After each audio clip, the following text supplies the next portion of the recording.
Суд перешел к допросу свидетеля Таланта Султанова. В период с 2015 по 2017 год он работал руководителем визового пункта Министерства иностранных дел в городе Урумчи. По его словам, с Мусаджаном Макелеком они познакомились во время его работы в Урумчи. Макелек пришел в их офис и сообщил, что является представителем TBA.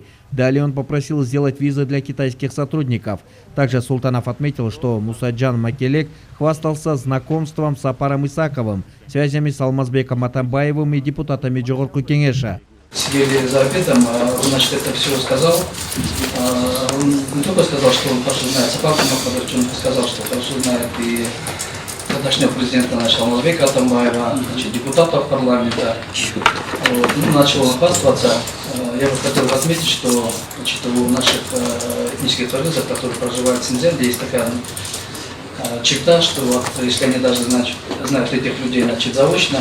Следующий свидетель – бывший директор Чахангес Арлан Осмонджанов, с 2014 года советник Мусаджана Макелека. Он рассказал, что в конце декабря 2017 года представитель компании TBA Мусаджан Макелек обратился к нему с просьбой продать 4 машины марки Toyota Prado, Toyota Land Cruiser, которые принадлежали компании TBA. Он добавил, что денежные средства, полученные от Калиева, он положил в кассу TBA. При этом свидетель также отметил, что Калиев и Макелек лично переговаривали по телефону.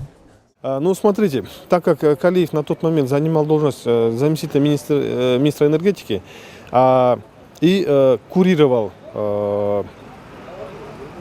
все международные проекты, в том числе и по модернизации ТЭЦ, то, естественно, между ними контакт должен был быть, между Мусаджаном Макелеком и Калиевым. Вполне возможно, вот как отвечает свидетель, то есть переговорил он, не переговорил, но это сути не имеет.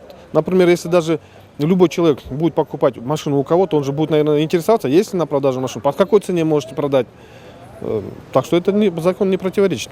Далее со свидетельскими показаниями выступил бывший глава Госэкотехинспекции Ханатбек Муратбеков. По его словам, в мае 2016 года сотрудник Шараф Ачилдиев сообщил, что разрешительная документация по модернизации ТЭЦ представлена еще не в полном объеме. В этой связи была организована встреча, на которую был приглашен Айбек Калиев. Свидетель отметил, что Калиев напомнил о важности проекта, который под контролем аппарата президента.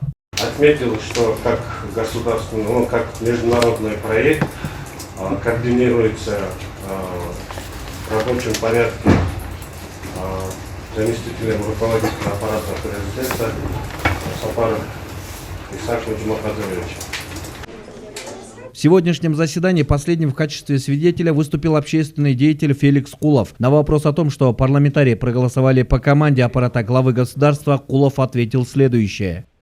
Да, но если бы предложение было бы преступным, то никто бы и не голосовал. Мы в этом ничего плохого не видели. Ратификация не говорит о том, что депутат должен отвечать. Депутат – это не эксперт. Мы принимали решение в пределах своей компетенции. Ратификация – это начальный этап, а все моменты будут потом прорабатываться. Суд по модернизации столичной ТЭЦ продолжается. Самое громкое в истории суверенного Кыргызстана уголовное дело, поражающее воображение масштабами коррупции, известно тем, что на скамье подсудимых 2 бывших премьер-министра и чиновники различных рангов, так или иначе причастных к нему. Улан Касенов, Азамат Джапаков, Фалато 24.